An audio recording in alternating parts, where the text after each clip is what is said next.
Hebrews, Hebrews. This is our non-Messianic channel.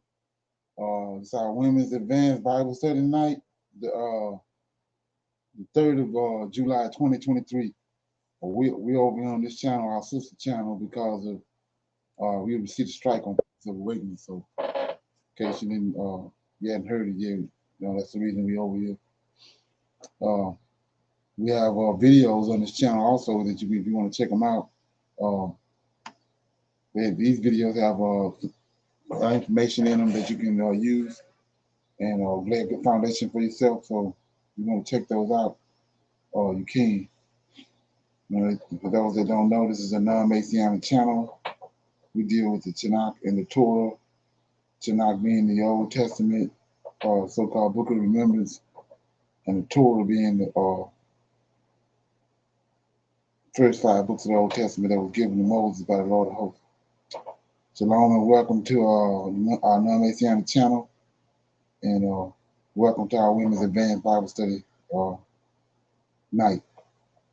We're going to do our normal, which is a moment of silence, prayer, psalms, and some women's help. Then we go into our current events, some need to know information. We'll open it up for some comments and questions. And then we'll go into our topic of discussion, which is Joseph ruling out of Egypt. Okay. So, with that being said, this moment of silence is for the Lord of Hosts and all that He's doing to bring about our prophesied deliverance in these last days, final hours of this age. Oh Lord, we thank you for your great mercy and your great power and wisdom. And we tarry waiting on your powerful deliverance of your people, Israel. Oh Lord, you have given us insight into the scriptures of our forefathers, and you, oh Lord, has directed us to who you are and your role in the goings on of heaven and earth. When we come this day, doubtless that you will appear and that you will gather your nation from among these wicked Gentiles. Oh Lord, you spoke through your prophet Isaiah, and you said that you would help Abraham's seed, and that you, oh Lord, that you have scattered. You have completed that promise as of this day. And you said, oh Lord, that you would remove the darkness from around us. Tarry not, oh Lord, for the latter days are here. We are waiting and watching for you. Peace be unto you. Okay. So with that being said, we're gonna read the Psalms. Somebody gonna read the Psalms? Yes, Shalom. This is Cheryl. I want to read Psalms 46, 1 through 11.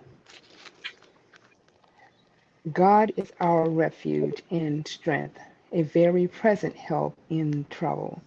Therefore we will not fear, even though the earth be removed, and though the mountains be carried into the midst of the sea, through the waters roar and be troubled, through the mountains shake, though, though the mountains shake with its swelling.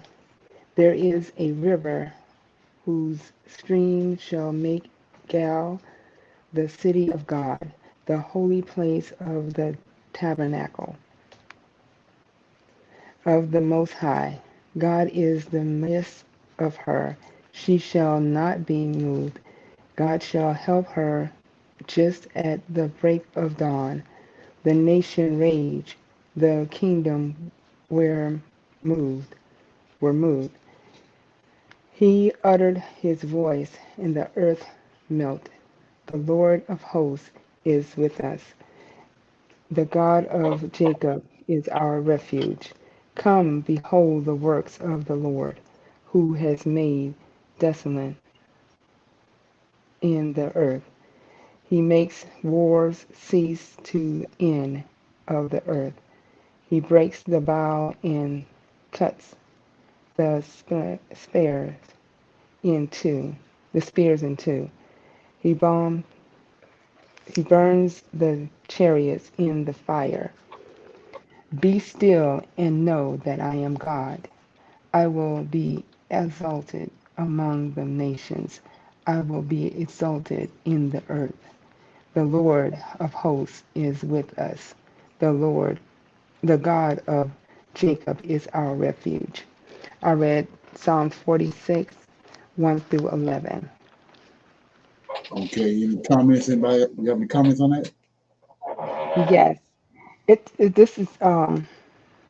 this is talking about, to me, far as the Lord of hosts is with us regardless of what's going on. He's going to be there for us, even though as of the time now, we see a lot of things happening um, with COVID, with all the wars and that's going on in Russia and Ukraine, all these things that's happening. We need to just be still and know that the Lord of hosts is working. He's ever present in our lives. He's ever present in the one who believes and trusts in him. He's in our lives. So when we hear about things coming about, know that the Lord is here with us. He's not going to leave us nor forsake us. He's going to be here with us. That's what I got. Okay. Anybody else have anything on that? Oh, yes, sir. One more thing. Okay. Right here, when like verse 10, be still and know that I am God. Um, when I got out of that one, because I underlined it, I'm sorry, I got it. That's when he shows that this is the time that he comes, the Lord of hosts speaks of himself. I am God. Right Okay. there, so that you know that he is the present help, that he is God, that he's going to do the things that he says that he's going to do. And then, Okay. like right here, God is our refuge and our strength. I mean, we just have to believe and know that he is the Lord. So he is our refuge. He's going to protect us. He's got the strength to take care of anything that's going to come about. And and the wars that happen, we have to look at it as God allowed that to happen. Whatever reason it happened, he's in control of everything. So when we see someone passes, or we see a birth coming about, or we see winds and like hurricanes and things like that, we know that the Lord is in control of everything. Okay. Yes, that's it. Okay. Appreciate that. Anybody else? Yeah, 9 says, if you go back to one of the roles of the Lord of hosts, Michael, you understand, it says he making wars to cease. So we see like right now, the war going on in Ukraine. He the one gonna bring it to an end. So and we saw how Nebuchadnezzar rose and fell. You see how the Medes and Persians rose and fell, and all these countries is they rise up. He raised them up for a purpose, bring them down. So it says, verse 9, he maketh wars to cease to the end of the earth. He breaketh the bow, he cutteth the spear asunder, and he burneth the chariots in the fire. So he the one, he the one, the orchestrator behind these wars. You know, you let Esau thinking he's the one behind it, but the Most High is the one orchestrating the whole thing. You got him doing what he doing. Okay. So with that being said, we got some women's health. Yes, sir. Shalom, everyone. Please know that the information that is shared is intended for general, informational, and educational purposes only and is not medical advice or recommended treatment. Tonight's discussion is on steps to a healthy lifestyle. It's a common myth that getting fit is only about eating healthy and exercising. Creating a healthy lifestyle and maintaining it isn't about just those two factors. It's also about being able to keep a positive attitude, strong mental health, and a healthy self image. Although there is a ton of advice out there on how to achieve a healthy lifestyle, here are some key factors to keep in mind. Drink more water. Most of us don't drink enough water every day, but it is essential for our bodies to work properly. Water is necessary for carrying out our bodily functions, removing waste and transporting nutrients and oxygen throughout our bodies.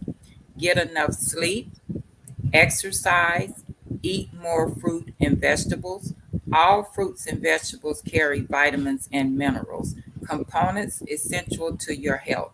It's suggested that we consume 5 servings of fruit and vegetables per day to maintain health. Eat the rainbow. Pick brightly colored foods in the produce aisles. These are high in antioxidants and make a more appealing plate. Here are few examples to look out for: pineapples, oranges, apples, strawberries, tomatoes, watermelons, cucumbers, lettuce, and blackberries. Cut down on processed foods. Avoid negative people in your life. A positive mentality is key for a healthy life. You don't need negativity in your life. If you feel that a person or friend is negative, just let him or her go. Okay. So then, 9, avoid trigger food. These foods you can't put down after one bite. Everyone's trigger foods are different, but typically they consist of candy bars, chocolate, chips, cookies, or anything with high levels of refined sugar, salt, fat, or flour. Take your time eating.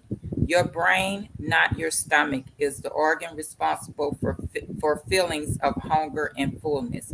If you take your time during meals and eat more slowly, you allow your brain to adequate time to send the full message to your stomach and allow your food to be fully ingested. Don't rely on a clean plate to tell you when it's time to stop eating. Have healthy snacks on hand. Okay, last but not least, read your Bible. Yes, the Bible certainly urges us to take care of our bodies. There are clear and direct connections between your mental health and your physical health. Negative feelings and emotions like jealousy, depression, and stress can all lead to health issues. You'll feel run down, tired, and unmotivated to do much. When you invest time in reading your Bible every day, you're not only investing in yourself, but you're investing in your relationship with the Lord. Building habits is key to staying consistent within your culture practices, and it makes it easier to begin building other healthy habits as well. There are many Bible verses that encourages us to study God's word. The Bible says that his word is sweeter than honey. It should be the delight of our hearts. So I'm going to read Psalms 119 verses 97 through 104. Abide in God's word. So Psalms 119 verse 97. Oh, how love I thy law. It is my meditation all the day.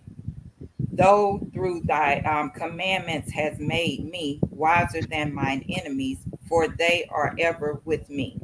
99. I have more understanding than all my teachers, for thy testimonies are my meditations. I understand more than the ancients, because I keep thy precepts.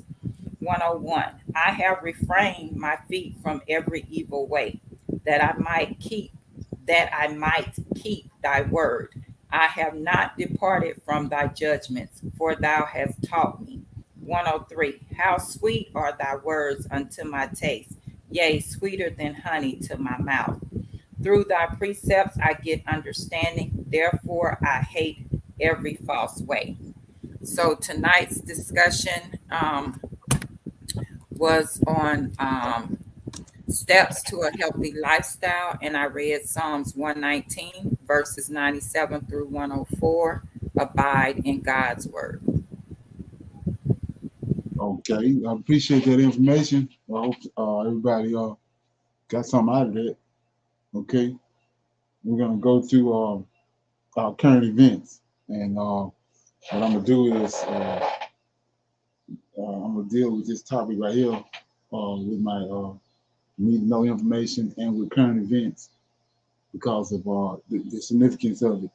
I don't know if anybody been paying attention to the news, but it's all hell that broke out in Niger, over in the Niger, the country they had a coup in the Niger, and the French government came in and trying to strong on the people in that country, Niger. And if you understand our history in Africa, the past, the reason why Africa is in the position that it's in because of these Western countries, the U.S., France in particular, and Belgium and all them, they constantly cause coups. And they put in these house Negroes that they done brought up and made deals with to run the country according to the way they wanted to run it because of they siphon all the money, all the wealth out of it. And now that you got these leaders waking up and what's going on with Russia coming in and making alliances with these African countries, and they all, flowing toward them. I was telling you to keep your eye out because all hell was gonna break loose, and so it's here. So what's going on with Niger is all these African countries standing up, and the leaders telling them that if they don't do something about what's going on in Niger with France, it's a war gonna break out. They all siding with the Niger government, and not only that, they're waving flags, and they got all these they protesting and they waving these Russian flags in Niger. So when you, like I said, if you're paying attention, you know that in the next week or two, they're gonna have the African and Russian BRICS conference, and they're gonna introduce that money, that new currency that supposedly usurp the dollar. So America and the West wasn't gonna sit by and let that happen and just let it go on its own. So all hell done broke loose. So let's check it out. I'm gonna read Ezekiel 37 too. Like I said, you don't have no connection with the Antichrist, so-called Antichrist. They're telling you supposed to come. You don't have no connection with God and make God. Like I was showing, like I read the other night when the sorcerer was trying to break down the seven cows and the 7 ears of corn, trying to break that dream down. They was all off. Ain't no difference now. The scriptures ain't got shit to do with them. So, and you sitting there riding off of their interpretations, you're gonna always be on the wrong side of the fence. Everybody, are you doing good? It's a beautiful evening. I can't show you the picture outside. It's really, really beautiful, but very cold. Very, very cold right now. Chilly. Thank you very much for being part of this. I appreciate you. Thank you so much. All of the people watching us from South Africa, we appreciate you. Thank you so much, Zimbabwe. Thank you, Angola, Nigeria, Ghana, Kenya. Thank you, Uganda. I see you. Thank you, Caribbeans. Thank you, Jamaica. Thank you, UK. Thank you so much for the people in the United States of America and all over the world. Malawi, Namibia, I can't name everybody. Sudan, oh my God. So yeah, thank you so much. We talked about something very important on the previous video. I appreciate you. I appreciate your comments. Thank you so much for the comments. Please keep them coming. If this is your first time with us, I encourage you to join us. Please subscribe so we can make our voice louder and bigger. Okay? So now, we spoke, I believe, this morning about France. Actually, we spoke about Niger or Niger. Niger, once more, we're going to show you the Niger. It's a beautiful country in Africa. Niger has been run by Mohamed Bazoum for a while as a president, but he was toppled by some section of the military, some general, and his men decided to topple the Niger president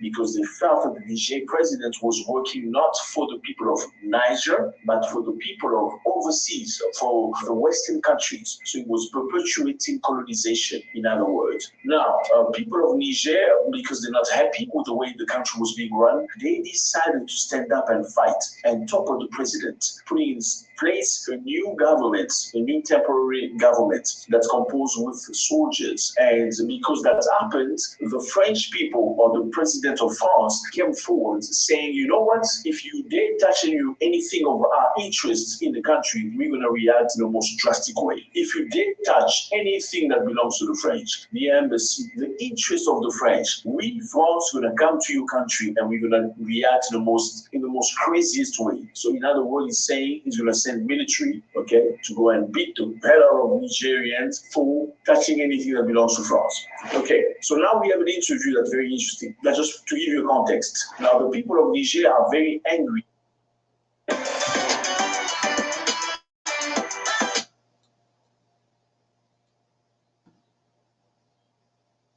Way of speaking, like how can a president from another country say, if you dare touch anything that belongs to us in your country, we're going to show you. In 2023, it doesn't exist. Now we're going to listen to one of the French politicians. He's a mayor speaking on the radio. He was invited. Let's listen to what he says. I'm going to try and make some stop and pause because I know you don't understand French. I want to make comments and subtitles maybe going to help us understand. Let's go. Ce week-end du côté de la Vienne, on va revenir sur l'ensemble de ces sujets, mais d'abord la situation au Niger après le coup d'État qui a secoué le pays. Mercredi dernier, des manifestations ont éclaté hier devant l'ambassade française à Niamey.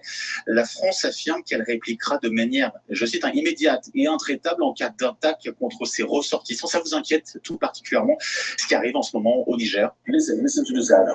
Ce qui inquiète, c'est que la situation au Niger est en fait quelque part l'aboutissement de notre retrait progressif du Sahel. La France en est chassée État après État au profit du Mali, le Burkina Faso. C'est ça, un coup d'État militaire, immédiatement les ressorts anti-français sont présents. Je voudrais quand même être clair, il y a effectivement des populations dans la capitale qui se sont pris au symbole de la France. Ça ne veut pas dire que la population totale du Niger est anti-française. Okay, so he's saying we see what's happening currently. So the French people are being kicked out and out and out in every area of Africa where they stand. In Mali, they were kicked out. In Burkina Faso, they were kicked out because they don't want them anymore. They initially came to these countries to fight terrorism, but up until now, terrorism is not ending. So the people of those countries say, you know what, you're not doing anything, please leave. Now, Niger was a stronghold, or one of the only places where they remained. Now the president of Niger has been toppled. So he says, we can notice Africans starting to kick us out in everywhere we are, and that is very dangerous. It's what?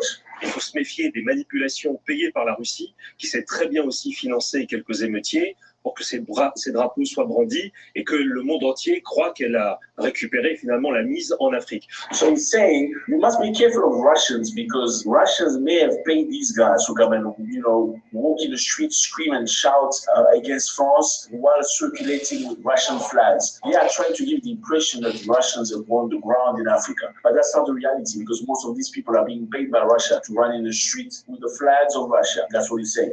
Donc, en tout cas, dénoncer très précisément l'implication de la Russie d'une manière ou d'une autre ici. Je ne suis pas le seul à le faire. Je pense qu'il est évident que les ressources minières du continent africain et le positionnement stratégique ici, notamment en l'occurrence en uranium sur le Niger, intéressent fortement Moscou et que Moscou fait tout pour nous déstabiliser. So Moscow, according to the gentleman, is trying to destabilize the French interests in Africa because they're looking for minerals. They're looking for minerals underground.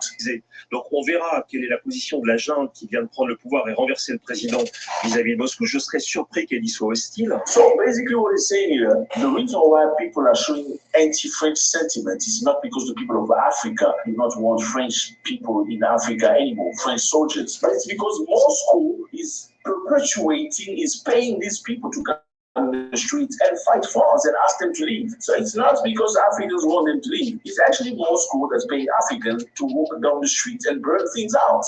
Et en tout cas, la France, et pour le coup, je suis peu suspect de soutien à M. Macron, mais je trouve que sa réaction a été proportionnée. Nous ne pouvons pas quitter le Niger et je suis donc, pour le coup, dans les 19% des sondés qui pensent que la France doit rester présente militairement, non seulement au Niger, mais ailleurs en Afrique. Notre retrait nous coûterait très cher à terme. Nous avons besoin de rester très présents sur le continent africain.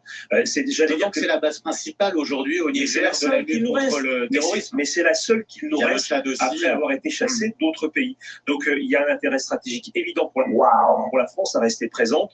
Donc on verra, la situation est évidemment très confuse pour le moment. So France should not leave Africa. They have to remain for the longest period of time possible. He's saying it. France cannot leave because we've been kicked out everywhere else. We cannot leave. We have to stay here, even if it's by force. We must stay at the longest period possible. Pour le moment, mais notre intérêt premier, c'est de rester sur. Okay, so let's look at that.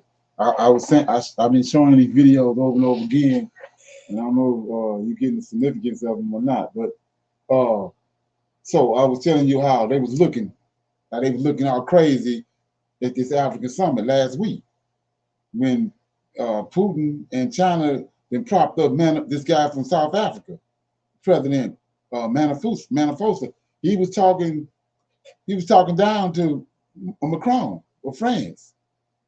Now all of a sudden Macron has popped up and tried to it's like calling you a nigger. When they go in, when you go into a store over here in America and you come in there first, then you sitting there in line, then the white folks come in behind you, and then the person behind the counter call them up there. And they saw you come in, but they call him up. That's a way of calling you a nigger. This is another way right here to copy the African government, saying that you don't know shit. We handle you any kind of way. That's what they've been doing for the last 2,500 years. So they came right back to try it again, to try to usurp their authority like they did before, and it ain't working. He came right back after all how they handled him last week and the last year or so.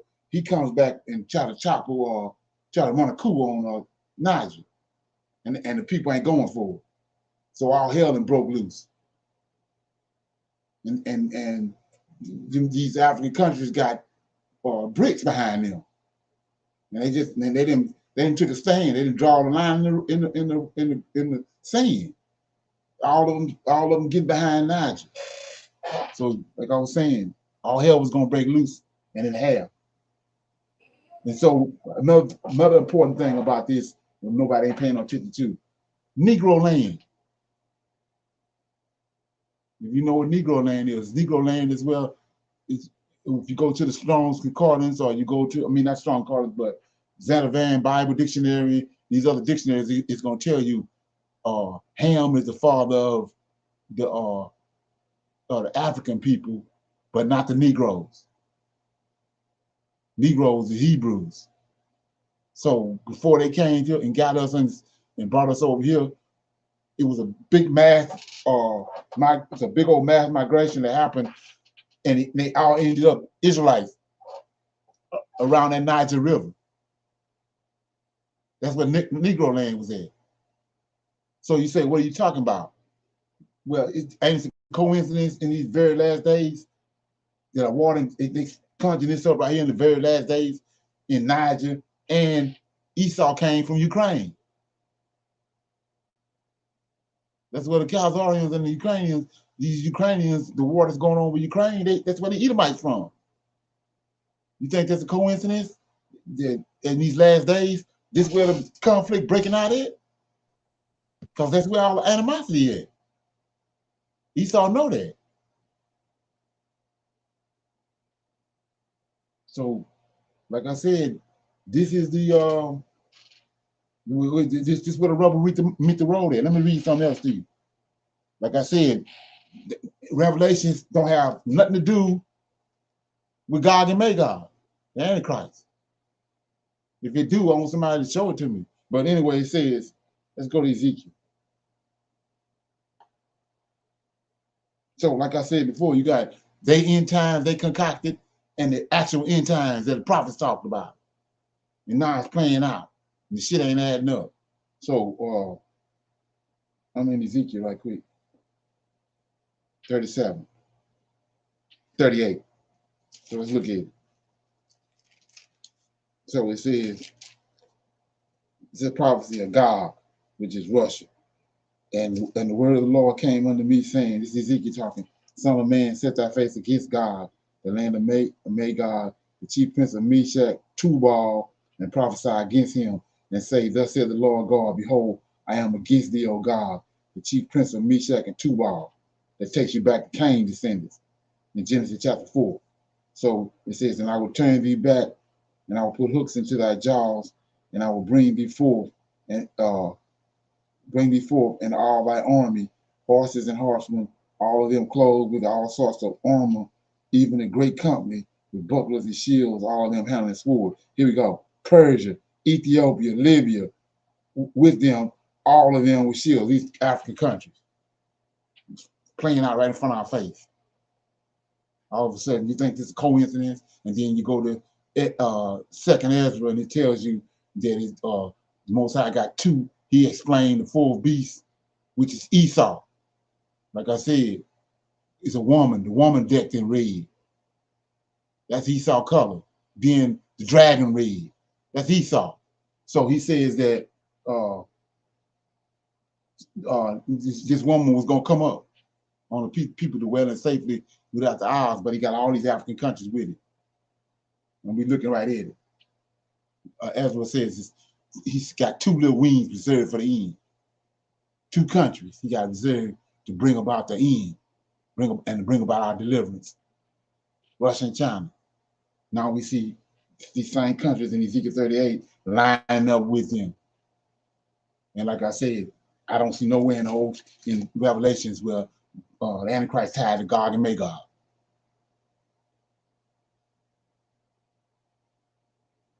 So it's two different narratives. The one that the Most High gave the prophets, and then the one that Esau and powers that be and concocted, which is in the New Testament. Okay, any comments so far? So like I said, you get a chance, you check that out. So I got another video tied to that right here. Let me get it. Okay. Oh, yeah, here we go. Brother Leonard, this is Tasha. Okay.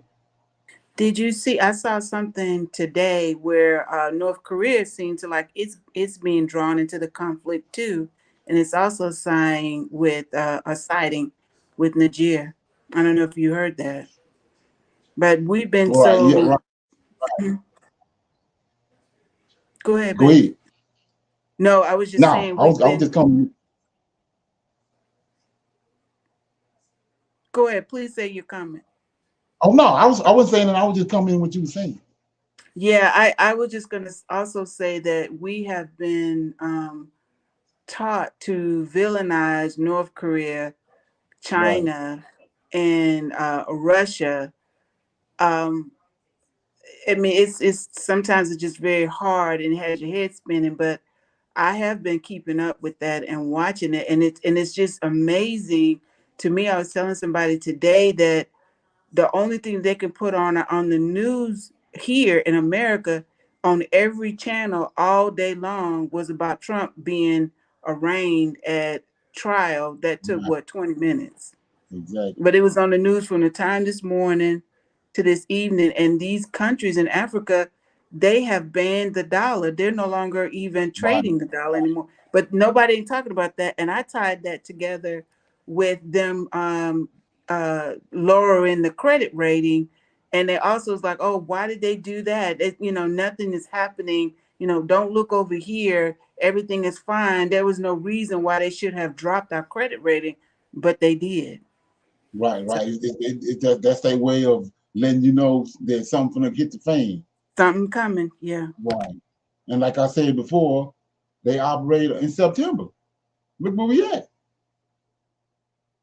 You think, oh, that's a coincidence? That's how they operate. If you go back, you'll see every time some stuff go down, it's in September. That's their month. They wicked ass month. They operate in. And they go all the way back to ancient times. Okay. So here we go right here. And so, like I was saying before, go to what I read in Malachi that Esau told he was in the land in 70 AD and he was kicked out. The Lord of Hosts was behind it. He orchestrated it. And the Romans, Vespasian and Titus kicked them out. Gave Herod's lineage safe passage to Spain, but they vowed that they was going to return. So behind these wars, they create these wars. We see every time a war came out, they got closer and closer to the land of Israel. And finally, after World War II, they popped up in the land of Israel because they're making all these agreements. And so I'm showing you how they want to rule the world. So they're already in the land, and they've been there 70 years or so. Now they're at the point where they want to rule. They were in a position to rule the world. They had to do it through conflicts. So this is what you see them. They stirring up this right here because they want to top all the powers around them. They want to be the reigning power. That's what it's all about. Esau pulling all the strings. There we go. Our attention to the West African nation of Niger. A different type of storm has hit this country, one that could turn it into a battlefield between Russia and the West. I'll explain why in a moment. But first, a quick That's the objective. Meet the president of Niger. His name is Mohamed Bazoum. Last week, his presidential guard put him under arrest. Then the military declared they are in charge, basically for the coup. The fourth since the country's independence some 6 decades ago. We covered this last week. But over the past few days, there have been new developments. Other countries have entered the picture. West African nations have issued. So let's look at it right quick before she starts going. So what happened? What they've been doing for the last 2,500 years, the Nigerian people did to them. They have elections, and they get a Nigerian or a person from among them as the leader. Then they come and have a coup and usurp that and put a person in that they bought out. Well, these people turned around, got rid of the person they bought out, and put a person for them in there. So they saying these niggas think they gonna what? So that's what it said. But it ain't business as usual no more. The Most High, the Lord hosts in the picture now. So check this out. An ultimatum. They say the president, Bazoum, should be reinstated in 15 days, else they will intervene militarily. All of African countries came together. The neighbor of Niger. Their president is visiting. He's talking to the military leaders who pulled off the coup. Meanwhile, the French embassy in Niger has also come under attack. Supporters of the coup threw stones at the embassy. They even tried to start a fire outside the compound and burned the French flag outside the building. What explains this protest? The Niger was once a French colony. French forces are still deployed in the country. The protesters want them to leave. They blame France for their problems, for the state of insecurity in Niger, and for the rampant militancy in West Africa. And amid all, the thing that scares me.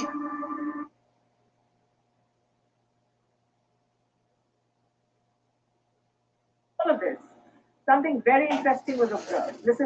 Look at this, in fact. Supporters of the coup were seen carrying Russian flags.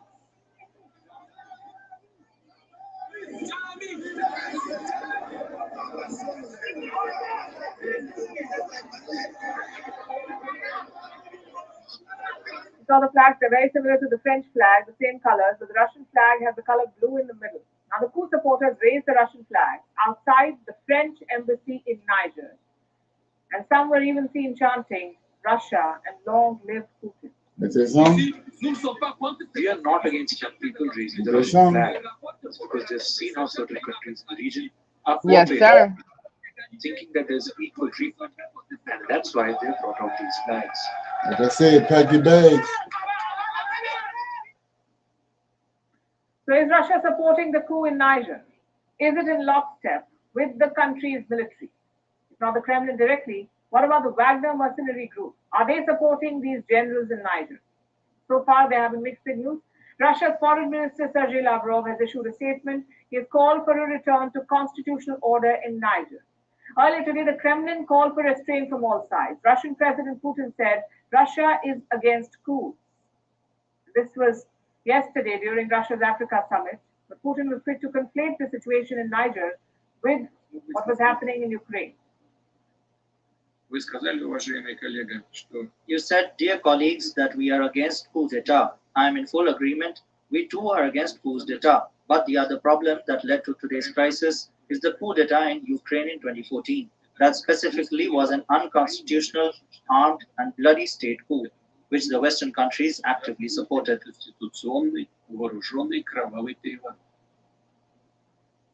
It almost sounds like a justification, and Moscow's plea for calm may in fact give time for the military rulers to chalk out their next move. Then there's the Wagner Group. Their chief, Yevgeny Prigozhin, has supported this coup in Niger. An audio message was released on a social account linked to Wagner. And here Prigozhin called the coup a good thing. He even offered the support of Wagner troops. He said his troops could restore order in the country. Now it's unclear how closely Wagner forces and Russia are aligned in this. So far, there is no evidence of Wagner troops working in Niger. This is what the US said on Thursday. To your question about Russia, Putin, I know there's been question about Wagner Group as well. Until now, we have not seen incredible indications of Russian or Wagner involvement. The Wagner troops are active just across the border in the neighboring country of Mali, the country that has seen its own military coup in recent months. And Mali's military junta has also blamed the French for their problems. Last year, they expelled French troops from Mali. They burnt down the French embassy, and they've been working closely with Russia and Wagner ever since. Then we come to another neighbor of Niger, a country called Burkina Faso. It saw the exact same scenario play out, a military coup where France was blamed and the generals aligned with Russia. Niger seems to be going down the same road. We want them to link cooperation ties with Mali and Burkina, with whom we share the common enemy, to combat the terrorism raging in the Sahel. Mali, Burkina Faso, Niger. 3 countries, 1 story. Elected governments ousted on the same pretext, their failure to deal with militancy. The region is also known as the Sahel. It is home to many extremist groups. The ISIS, Al-Qaeda, Boko Haram, they've all been operating here for years. The Sahel region has seen 7 coups in the last 3 years. And with every coup, the country shifts towards Moscow and away from the West. The West in general, and France in particular, become the enemy. Now again, there's nothing suggesting Russia's involvement in the Niger coup yet. There's no doubt that Moscow benefits from what's happening. It keeps getting new authoritarian allies in West Africa, and this makes the region a new arena for Putin to fight the West.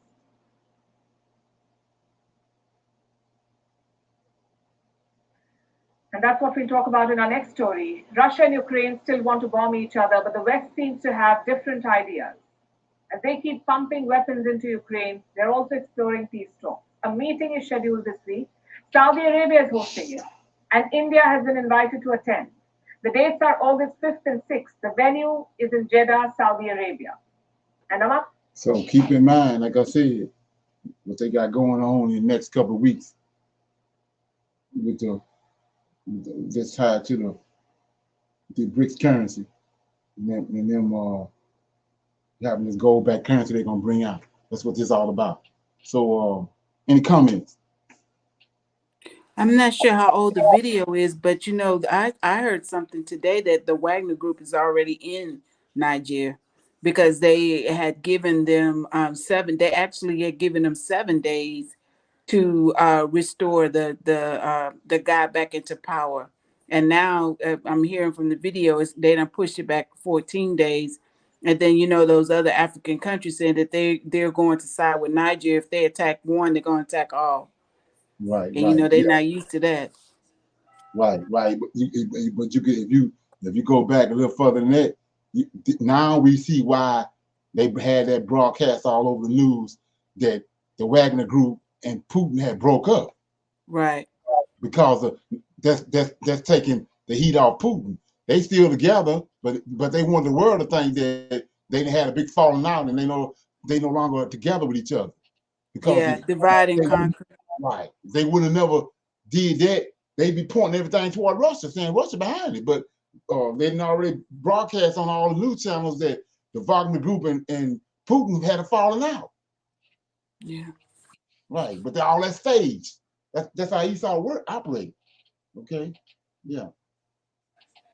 So yeah, I got another video, but I'm gonna open it up for some Q&A and questions. Anybody have any comments or questions about anything that we was just discussing, or anything else they came across in their research? Shalom, everyone. When you were showed us or told us about the video, and he says Niagara. I saw a clip on the YouTube where it talked about Atlantis there in Niagara and how Europeans took it away because they know that that place was just like how they made, when you talked about it the other day, Wakanda.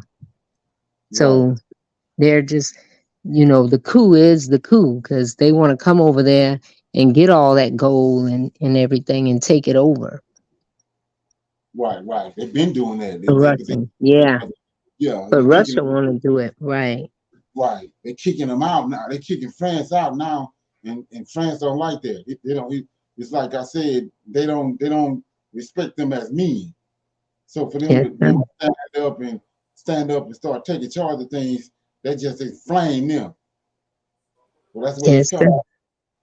And they turned it into Sodom and Gomorrah. It wasn't like that when it was in Niagara, and they moved it pretty much, made a new place and turned it into Sodom and Gomorrah.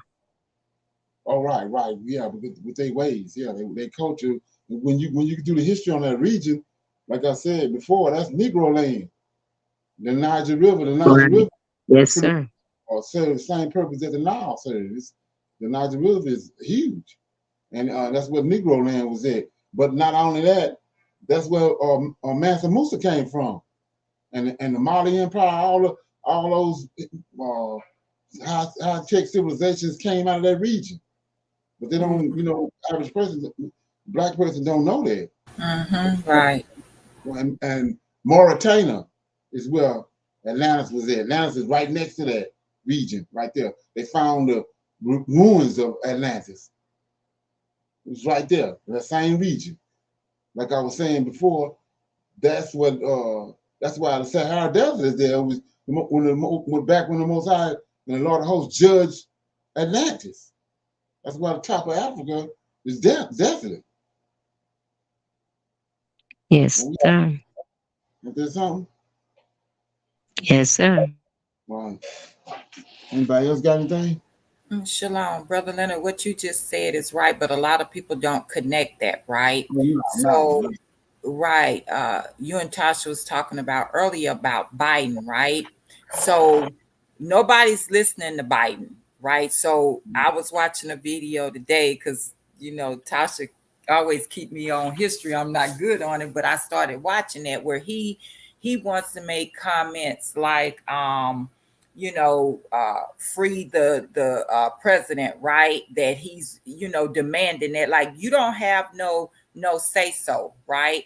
And then at least ain't nobody paying no attention to it. Then they're keeping us distracted with what's going on with Trump, trying to make it seem as though that's a bigger deal, right? But behind the scenes, he knows everything that's going on in Africa. He knows that.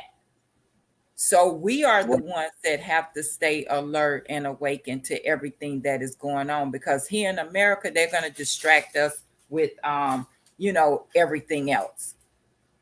Right. Yes. And I noticed that. Oh, yeah, so right. You got this Boule Negroes. Boule Negroes the ones being distracted, and the people that's following them. But the ones that most awakened, they on top of it. Right. And we seem to take in everybody.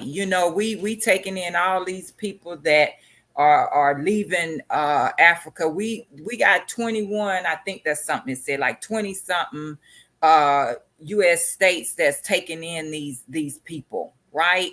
And Biden requested that, that they go ahead on and leave the embassy and all of this other stuff. So I'm like, but when Haiti was here, you know what I'm saying? They flew us out of here so quick. Right. Till it, you know what I'm saying? You can see the writing on the wall. Right. Oh, yeah. Yes. Is there something?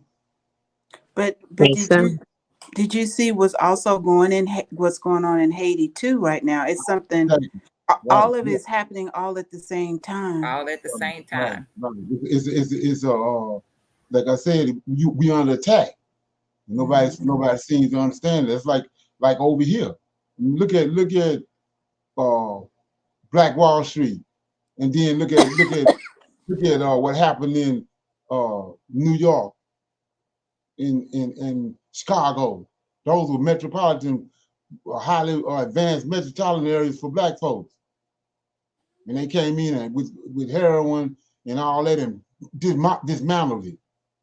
You know, they always talk about Black Wall Street, but they don't talk about Harlem, how prosperous Harlem was, and how that Chicago was. We're under attack, and nobody has acted as if, you know, that we're not. And they on both sides of the Atlantic. Like I said, all those coups that they've been bringing up through the news over the last 100 or so years, they manufactured coups to keep Africa, the African people, in poverty. That's why the country look like it do. Right. They were saying that Niger was they provide the uranium for France in order to keep their lights on, and 1 in 5 of them depend on that. But 80% of Niger don't have no electricity. Right, exactly. And they getting the actual resources for their nuclear plants from the country. Right. And I think I saw something too, like, you know, you see something on the videos and you go and look at it for yourself. But I think something about Biden, the only thing I heard that Biden had said recently was that if they don't put the guy back in, like Michelle was saying, back in power, that they wasn't going to send him any grain. And the guy said, you know, charity starts at home. Give that grain to the people that's homeless in your own country, and let us take care of ours. Exactly. That's where the drama coming in. And that's where it's coming from. Yeah. The countries ain't dealing with them no more. They're not hearing, they don't have no voice, and they don't want to even deal with the dollar. And they see it. Like, the focus is what they getting ready to do in 2 weeks. That's why all this hell breaking loose. Because what they getting ready to do in 2 weeks, they're getting ready to totally disconnect from that dollar. Right. And that's the doom of America. You know, everybody's sitting back thinking, not looking at the significance of that. That's what it's all about. Right. And then, you know, Congress is going to be out of session. They don't come back for like, 6 weeks. So when all of this is going on, unless they bring them back in an emergency session, they're going to be caught slipping or sleeping. Because they, you know, they already talking about they want to fight over the debt ceiling again and paying the bills and all of that. But what they going to pay the money with, to pay the bills with, if nobody's trading the dollar? Because like they said, they could just print more money. America never had any intent of paying its debt because it's all paper. It's not backed by nothing. Right. They just create it when they get ready. Oh yeah. So yeah, something big is about to happen. Oh yeah. Like I said, all the signs is there. All the ducks in a row. Like I said, September 11th. You think that was coincident? So we at September 10th. Is there something? There's something. Yeah. So we play this right here.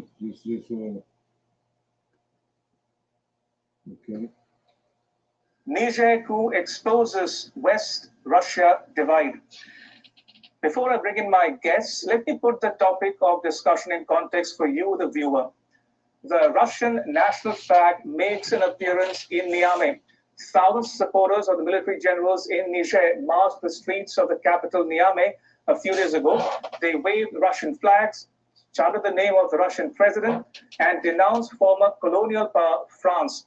Now, Niger is the latest country in Africa to turn its back on its former colonial ruler, France. This West African country, like Mali or Burkina Faso before it, that have seen the military take over the reins of government, is distancing itself from France, with which it has long-standing ties. And the West fears that as France reduces its footprint in its former colonies, Russia is stepping into the breach. A private military contractor, Wagner, is already operating in neighboring Mali. Putin would like to expand his country's influence in the region, but it's not clear yet whether the new junta leaders are going to move toward Moscow or stick with Niger's Western partners? So when I see this right here, the first thing I think about is Jacob and Esau. Remember when Jacob voluntarily gave his birthright up. He didn't give a damn about the birthright. He was the firstborn. He was looking at all the wealth that the Most High gave, that he had caused Abraham to get. Then Abraham gave all that wealth to Isaac. That's what he was waiting on. He didn't give a damn about the birthright. He was waiting on the blessing. So he's waiting on all that to come to him. But while he was gone to go get that venison for Isaac, Jacob went in there. And Jacob got the blessing, right? And the birthright. When Esau said, he didn't took my birthright. Now he says he let out a wailing cry and said that now he got my blessing. That's what you're looking at right here. These Africans through with them. They see it. And they're taking all the steps. Russia and China, they're taking the steps. They through with them. They have no more authority. They ain't running around like the man said. Take that grain and feed your own people. We don't need to deal with you no more. And that's where this where they at. The same place Esau found himself in. They tired and ran. They through. They tired and ran out. It ain't nothing but a matter of time it playing out. And this the part about it right here that I think a lot of people ain't paying attention to. Play this in, then we go. I'll start reading out of Jasper. Niger, Africa is getting right now. It's happening right now. So much so that you have other African countries who are willing to go to battle if anyone messes with Niger. You even have Russia looming in the background, calling Africa family. You even have American and European citizens fleeing the country of Niger because they are not about to wait for the United States or their countries to go extract them out. Nonetheless, let's watch this video and see what's happening in Niger. Neighbouring Mali and Burkina Faso, themselves governed by military juntas, have rallied around the officers who ousted President Bazoum. We refuse to apply these illegal, illegitimate, and inhumane sanctions against the people of Niger. We warn that any military intervention against Niger will be considered as a declaration of war against Burkina Faso and Mali. Now, Burkina Faso and Mali are saying if anyone touches Niger or anybody messes with Niger, so Mansa Musa came from Mali.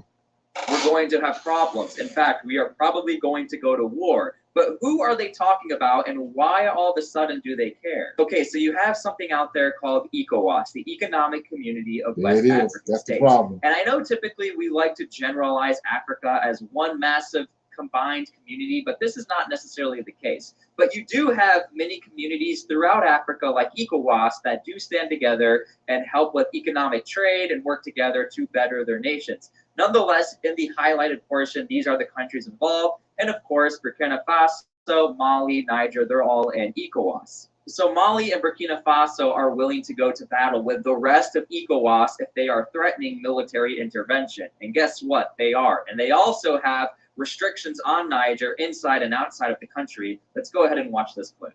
And again, please stick with me in this video because we are going to see how one of the countries of ECOWAS sees Russia as family and how things are starting to make sense and how Russia is starting to insert themselves within Niger. The Economic Community of West African States sent a delegation to Niger on Wednesday to negotiate with the military coup leaders who seized power last week. Meanwhile, regional defense chiefs started a two-day meeting in the Nigerian capital Abuja. Abdel Fattah Musa, ECOWAS's Commissioner for Political Affairs, Peace and Security. We can enjoy a peaceful restoration of constitutional right in the country so they Now, real quick, many people might see ECOWAS as picking on Niger, but what you need to understand is that this entire region of Africa is infested with militant groups. So if one country goes down, this is the perfect area for militant groups to start recruiting and saying, hey, work for us, we can all work together, everything will be fine. And again, we'll get into all of that, so please stick with me in this video. I'm just trying to let you guys know, this is why ECOWAS cares so much for Niger. If Niger falls, this is going to be a really big deal for the rest of Central Africa. But we have to prepare for all eventualities. And Excellencies, you are here for the final eventuality, the last resort. That is referendum for a possible in aversion to the small constitutional order.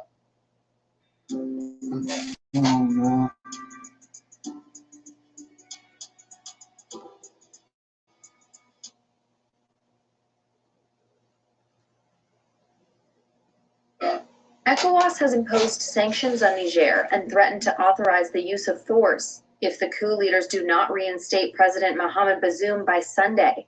The West African regional bloc has struggled to contain a democratic backslide in the region and had vowed that coups would no longer be tolerated after recent takeover. Did you hear that? By Sunday. That's how quick stuff changed. In Mali, Burkina Faso, and Guinea. Notice how the two countries who are the most vocal about all of this and are willing to stick up for Niger have also had coups. So everything really seems to be making sense here. Said that any military intervention in Niger would be considered a declaration of war against them too. Now, at the end of the day, if Niger continues to be in disarray or continues to be in all of this chaos, there are militant groups who are more likely to recruit people out of desperation who need to join these militant groups, maybe to feed their families.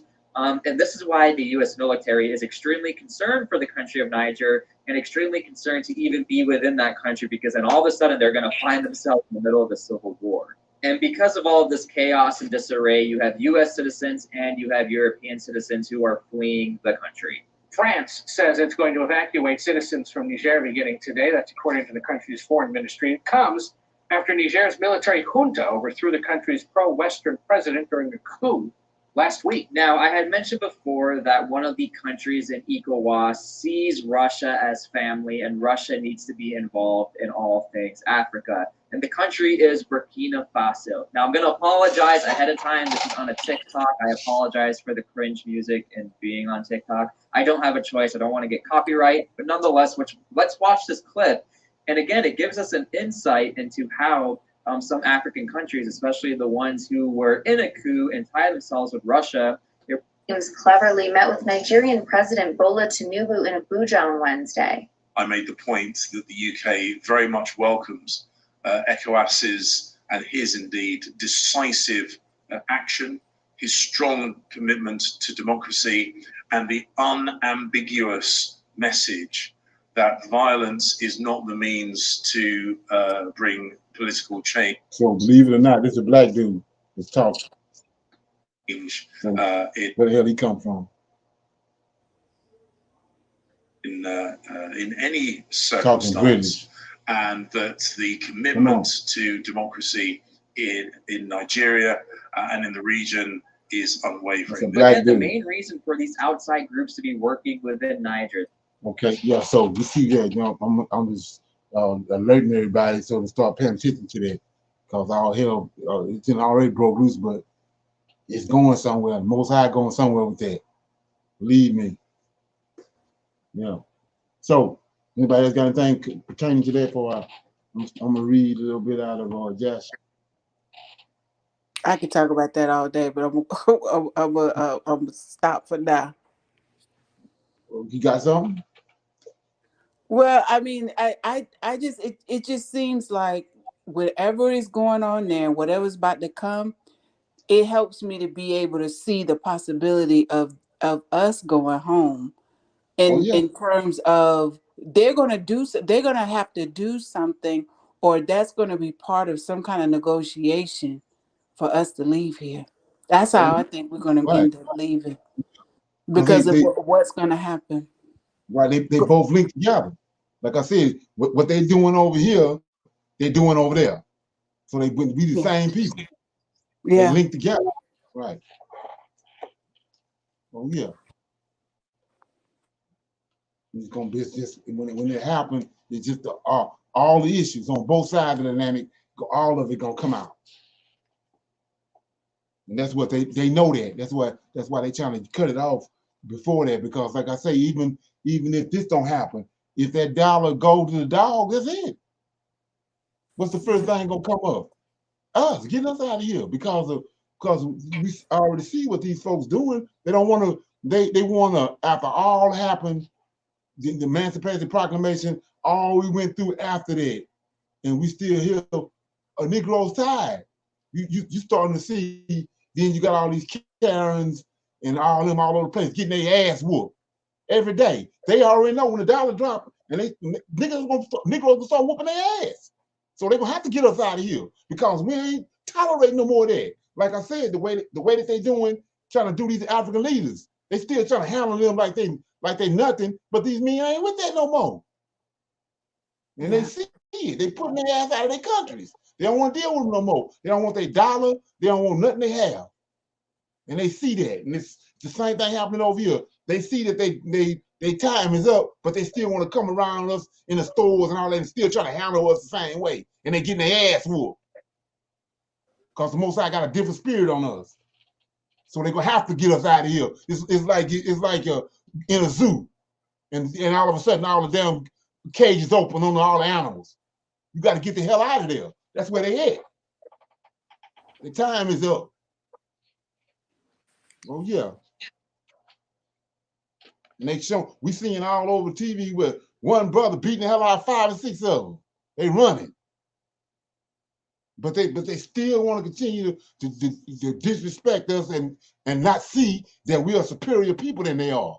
They want to keep on trying to handle us like they did the last 400 years or so. And it ain't working no more. It didn't play it out. That's the Most High. That's the spirit of the Most High. The Egyptians did the same thing to us. And when the time came for us to leave, it was time for us to go. We done brought Moses. Moses all up in there talking to him crazy, and it's time to go. They ain't want him to go. So he had to beat them down. That's what there's no other thing. They're gonna make him beat them down. That's what they're gonna do. Because the hatred that these people got is way greater than the hatred the Egyptians had and Pharaoh had for us. These people, they rather burn this place down with us in it than release us. Okay. With themselves in it too. Oh yeah, they don't care. It's a blind hatred. There's no remorse, no nothing in it. But let me ask you a question. But so that's part of what's going on. But also this whole thing about this constant barrage with whatever the word is I was thinking of, but we're constantly being bombarded is what I was thinking of with this imagery of us mixing with other people. They refuse to show us on a consistent basis with our own mate. I when I was at the park the other day, for every one black couple that I saw 5 white couples, 5 white women with 5 black men. I mean, what is that about? Why is that such an urgency to perpetuate that imagery to us and trying to get that, trying to tie us to them so intently right now at this time of history when they couldn't stand to do it before? Well, it ain't nothing new. Like I said, go back to you know what I'm talking about, the image, the white I'm talking about a particular white image of Jesus that was in our house, right? Mm-hmm. Right. It was in everybody's house. Right. So that's the same thing it's called predictive programming. They're showing us all over the place these black and white couples. And then we reacting to it. They've been doing that since we've been here. Like the fear that's in, like the lady Dr. Al Connor was saying. You have a black man, African leader talking big, and then you bring a white man up, and then he can be a secretary for the man that's coming, and he get nervous. So why is that? Look at all the hostility they've done to us over the years that we witnessed. Like I say, take a black man and take 2 horses or 2 mules and tie ropes to him and send them in both different directions. Yeah. All the children, all the women see that. That reverberates all the way down to the day when we see the police. They've been doing that forever and ever. For example, I wasn't going to mention it, but this last guy that was talking, he's Israeli. He's Israeli. So he's not giving you the right thing. That's predictive programming to get you to believe what they want you to believe and take you in the direction they want you to take you in. And they've been doing that to us for ever and a day. And so now Most High waking up people that they ain't going for that. But the thing about what people understand is they looking at that and they see all that. They seeing that, like on YouTube. They see all these different people that's they're speaking the truth, and the zeal that they got, they see all that. And they're doing everything they can to try to subvert it, but it's too many of them. There's too much going on. They're getting overwhelmed. It's because the time is up. They can't stop. In the past, they predicted it. You know, like I said, with the system they got in place, they got the boule. And like I said, all the people you deal with, I mean, I sit there and I think about that in my life. I never was interested in, I ain't know shit about no black schools, no HBCU schools. But all them just like the breeding farms. It's no different than them HBCUs. All them is you go there, you get in one of those sororities, and then you hoodwinked. Like I said, when you understand what Christianity is, and you come to the day, who it is that's running all of these churches, these mega churches and all that, boule Negroes. They sold out. They didn't sold out for them. They're the ones open on Sunday. They're the ones that standing there quarter till, waiting on them to open the church up. The normal people that haven't went through that process, they already, the spirit on them, they see that something ain't right. They reluctant, but they the ones, they there. They the shepherds to keep that bullshit going. And I didn't never see that, but I never was interested in none of that. I was being protected all the time. I had no interest in none of that. Yeah, so I see now it was no coincidence. I had no interest in it. I'm the ones, like I say, you see a black dude, black person, whether it's woman or man, pop up somewhere in some kind of big ass position, trace it. You're gonna go back to them damn HBC schools and back to them fucking sororities and all that. That's where, we've been trained like mules behind that, just that in itself. That's what you see this big old movement about going to Africa. Them boules. All the Negroes that they talking about coming in together, doing that, they boule. Yeah. So anyway, yeah, I get a hype when it comes to that because like I said, you look back on how there's no way nobody can get to the place where the Most High wants them at if you don't protect them. Because you're gonna go for it. You're gonna if you don't protect it, you're gonna get sucked into it. That's the genius of Esau. For example, like I was saying about the world wars, he was behind the scenes. We didn't know it. He behind Hitler. He brought Hitler on the scene. They behind it. Their objective was to get in the land of Israel. After Hitler caused all that carnage, next thing you know, they pop up. The whole thing was now they getting boats together and they fake this second return of Israelites into Israel. That's what all that carnage that Hitler caused was about, to do that. And then they plotted up Pearl Harbor. They plotted up when the Lusitania sunk, when the Titanic sunk. They behind all that.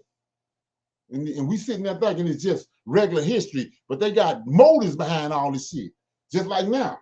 Everything you see it doing now is motives behind it. But we not even on that level to even be, we ain't looking at it. We caught up with day-to-day activities.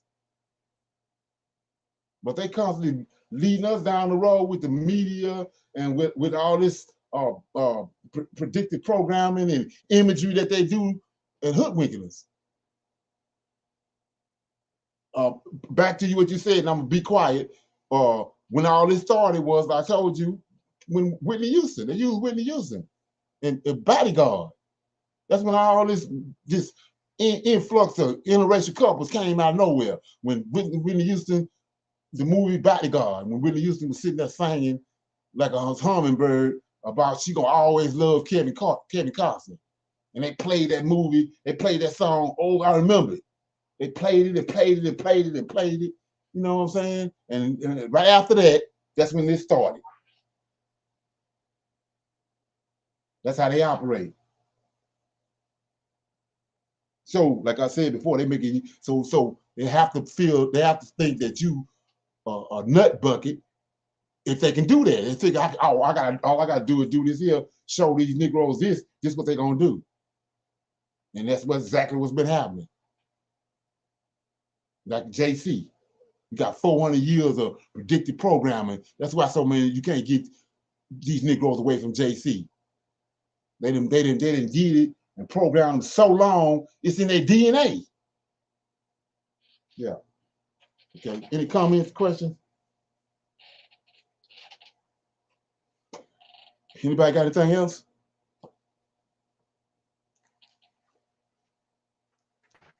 No, sir. Everybody good? Everybody good? Yes, sir. Yeah.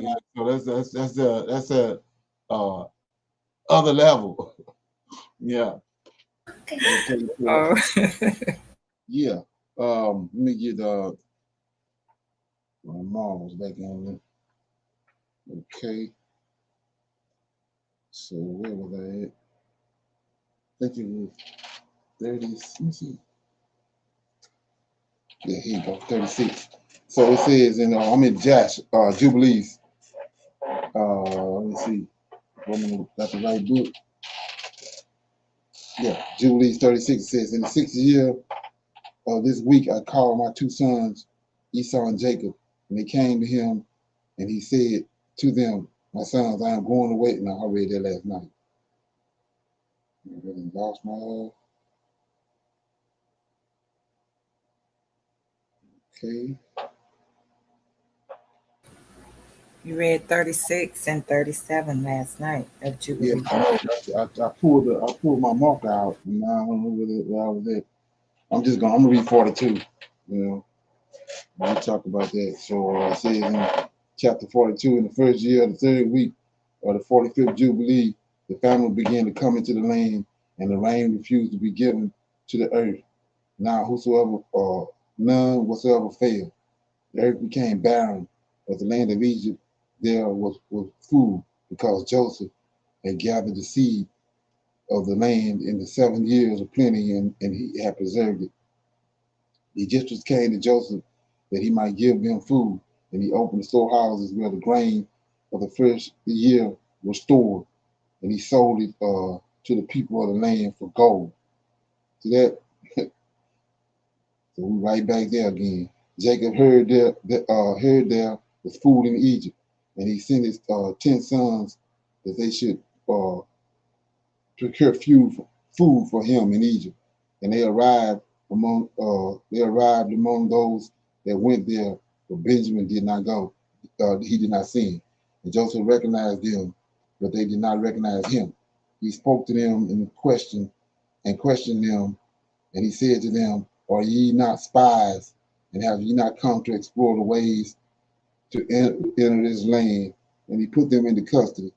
And after that, he set them free again and detained Simeon along and sent his 9 brothers away. He filled their sacks with corn, and he put their gold back in their sacks, and they did not know it. And Joseph then commanded them to bring their younger brother, because they had told him their father was living, and also their younger brother. They went up from the land of Egypt, and they came to the land of Canaan. There they told their father all that had happened to them, and how the rulers of the country had spoken rudely to them, and had seized Simeon until they should bring Benjamin. Jacob said, "Thou hast taken my children from me. Joseph is gone, and Simeon also is gone, and now you will take Benjamin away. I'm the victim of your wickedness." And he said, "My son will not go down with you, because fate may have it that he could fall sick." And their mother gave birth to 2 sons, and one has died, and this one also you will take from me. If by fate he took a fever on the road, you would turn my old age to sorrow and death. And he saw that every man's money had been returned to him in his sack. And for this reason, he feared to send him. Okay? And the famine increased and became grievous in the land of Canaan, and in all the lands except in the land of Egypt. Egypt had food because many of the children of the Egyptians had stored up their seed for food from the time when they saw Joseph gathering seed together and putting it in storehouses and preserving it for the years of the famine. The people of Egypt fed themselves on and during the first year of their famine, but when Israel saw that the famine was very serious in the land and that there was no deliverance, he said to his sons, "Go again and procure food for us so that we may not die." They said, "We shall not go unless your youngest brother or our youngest brother go with us." Israel saw that if he did not send Benjamin with them, they would all perish because of the famine. Reuben said, "Give him to me, and if you do not bring him back to you, kill my two sons in payment of his soul." And Israel said to Reuben, "He shall not go with you." Judah came near and said, "Send him with me, and if I do not bring him back to you, let me bear your blame all the days of my life." So like I was saying, it's a lot of,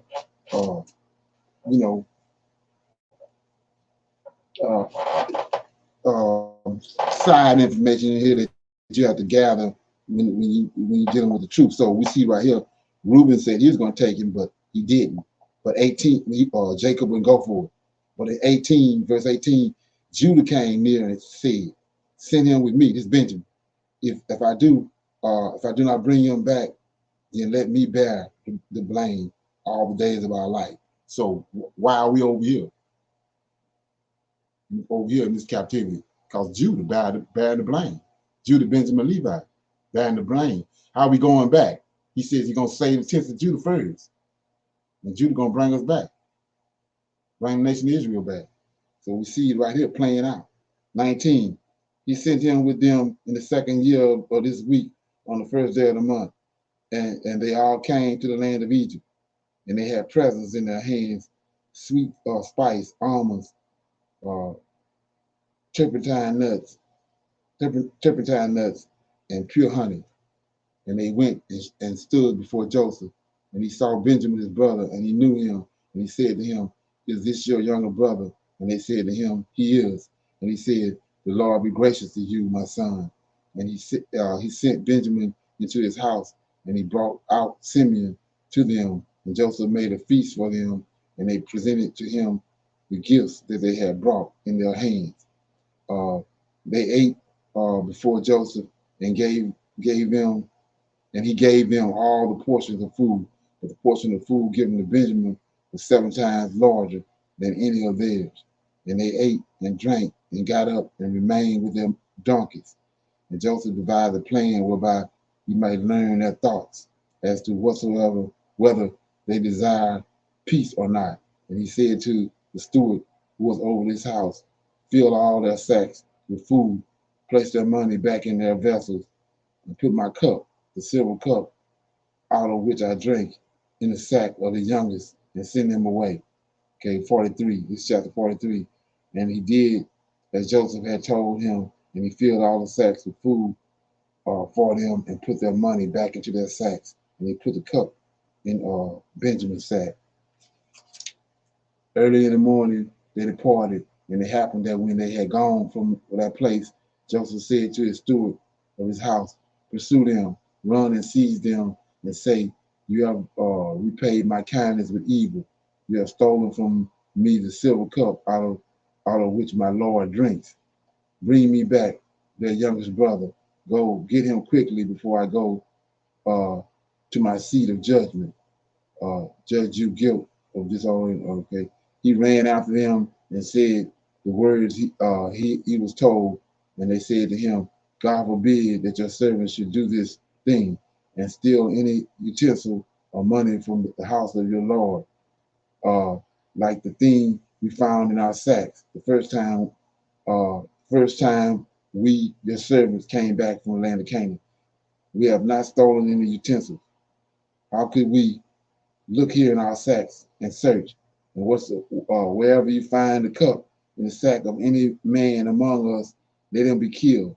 And we and our donkeys will serve your Lord. And he said to them, not so. If I find it, the man whose sack I find it in, I shall take as a servant, and the rest of you shall return in peace to your house. He was searching in their vessels, beginning with the eldest and ending with the youngest. And when it was found in Benjamin's sack, they ripped their garments in frustration and placed their belongings back on their donkeys and returned to the city and came to the house of Joseph. They all bowed themselves with their faces to the ground in front of him. Joseph said to them, you have done evil. And they said, what shall we say, and how shall we defend ourselves? Our Lord has discovered the transgressions of his servants, and now we and our donkeys are the servants of our Lord. And Joseph said to them, I too fear the Lord. As for you, go to your homes and let your brother be my servant, because you have done evil. I delight in this cup, as no one else delights in his cup, and yet you have stolen it from me. And Judah said, here you go again. Judah said, oh my Lord, I pray you to let your servant speak a word in my Lord's ear. The servant's mother had 2 sons for our father. One went away and was lost and has not been found since. This one is left of his mother, and your servant, our father, loves him. He will die if the lad were lost to him.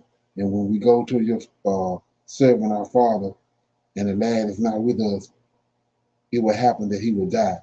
We will have brought so much sorrow on our father, it will bring his death. Now rather let me, your servant, stay here as a bondsman to my Lord instead of the boy, and let the lad go with his brothers, because I will stand in for him at the hands of your servant, our father. If I do not bring him back, the servant will bear the blame of our father forever. And Joseph saw that they were all in accord and doing good to one another. Then he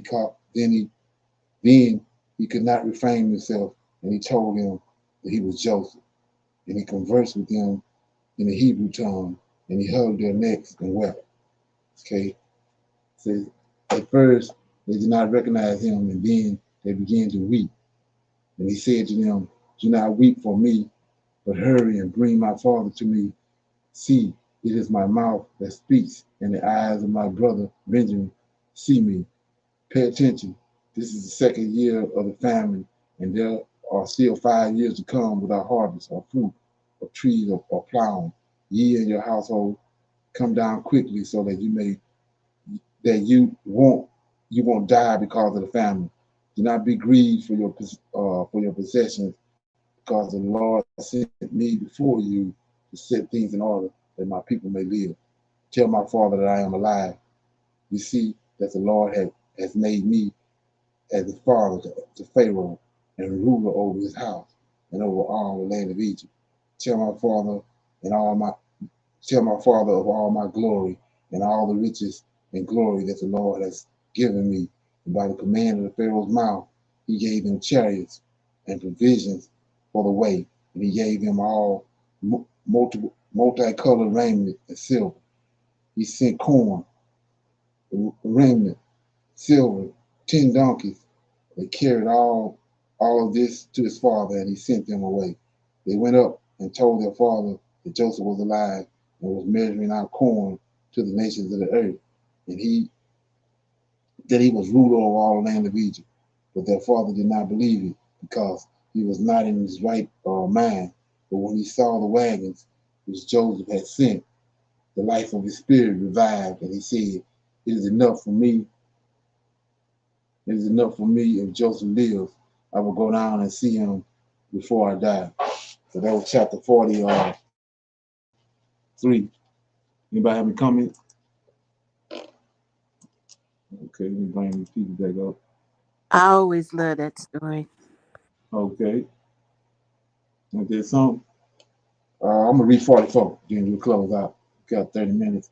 It says Israel took his journey from Haran house on the new moon of the third month, and he stopped at the well of oath on the way, and he offered a sacrifice to the God of his father Isaac on the seventh of this month. Jacob remembered the dream that he had at Bethel, and he feared to go down into Egypt. He was thinking of sending word to Joseph to come to him because he did not want to go down. He remained there 7 days, hoping fate would permit him to see a vision as to whether he should remain or go down. He celebrated the harvest festival of the first fruit with old grain, because in all the land of Canaan there was not a handful of seed in the ground because of the famine was affecting all the beasts and cattle and birds and all men. On the 17th, the Lord appeared to him and said unto him, Jacob, Jacob. And he said, Here I am. And he said unto him, I am the God of your fathers, the God of Abraham and Isaac. Do not be afraid to go down into Egypt, because I will be there to make you a great nation. I will go down with you, and I will bring you up again. You will be buried in this land, and Joseph will put his hands on your eyes to close them in death. Do not be afraid. Go down into Egypt. And the sons got up, placed their father in their possessions on wagons. Israel got up from the well of oath on the 16th of the third month, and he went to the land of Egypt. Israel sent Judah before him to see Joseph, to examine the land of Goshen, because Joseph had told his brothers that they should come and live there so they could be near him. This was the best land in Egypt. It was near to him and suitable for all the cattle they had. These are the names of the sons of Jacob who went into Egypt with Jacob, their father: Reuben, the firstborn of Israel, and his son Enoch, Palu, Hazan, and Carmi, making 5.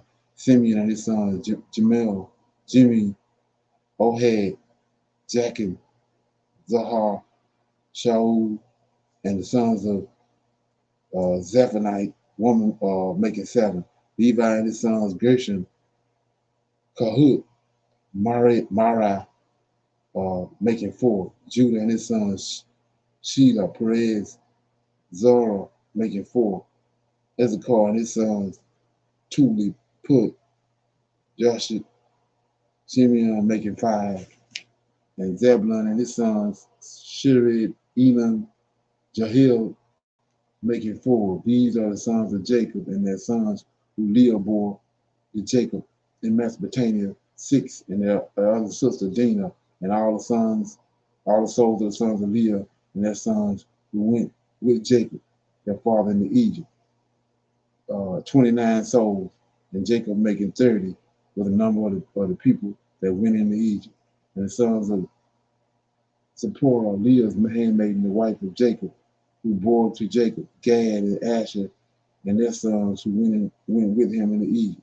The sons of Gad, Zephon, Haggai, Shuni, Esbon, Era, Arad, which make 8 souls in total. These sons of Asher were Enoch, Isba, Izah, Dara, Sarah, and their sister, which makes 6 in total. All the souls were 14, and all those of Leah were 44. The sons of Rachel, the wife of Jacob, are Joseph and Benjamin. These were born to Joseph in Egypt before his father came into Egypt.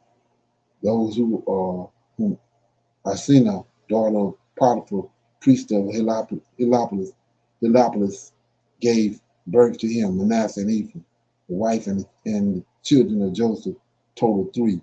And the sons of Benjamin, Bela, Becca, Ashbel, Gera, Naaman, Ehi, Rosh, Mopin, Hoppin, and Arb, with Benjamin totals 11. Okay. And all the souls of Rachel were 14. And the sons of Bilhah, the handmaiden of Rachel, the wife of Jacob, whom she gave birth to Jacob, but Dan and Naphtali, these are the names of their sons who went with them into Egypt. The sons of Dan were Hushman, Salmon, Adadi, or whatever they name, Isaac, Solomon, all totaling 6. All but one died the year in which they entered into the Egypt, and there was left to Dan only Hashem. These are the names of the sons of Naphtali: Jeziel, Guni, Jezer, Shalom, and Abel. And Abel, who was born after the years of the famine, died in Egypt. And all the souls and offsprings of Rachel were 26. All the souls, offsprings of Jacob, which went into Egypt, were 70 souls. These are the children and his children's children, and all 70. The 5 died in Egypt in the time of Joseph ruled, and they had no children. In the land of Canaan, 2 sons of Judah died, and Onan, and they had no children. And the children of Israel buried those 2 who died, and they were counted among the 70 Gentile nations. Okay, so that was it. Any comments?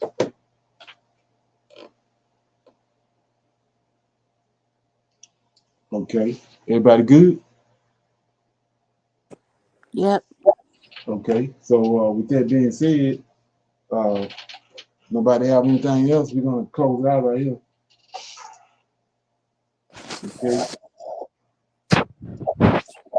I'll say shalom, and I'll see everybody on Clubhouse tomorrow at 8 o'clock. Shalom. Shalom. Shalom. Shalom. All right.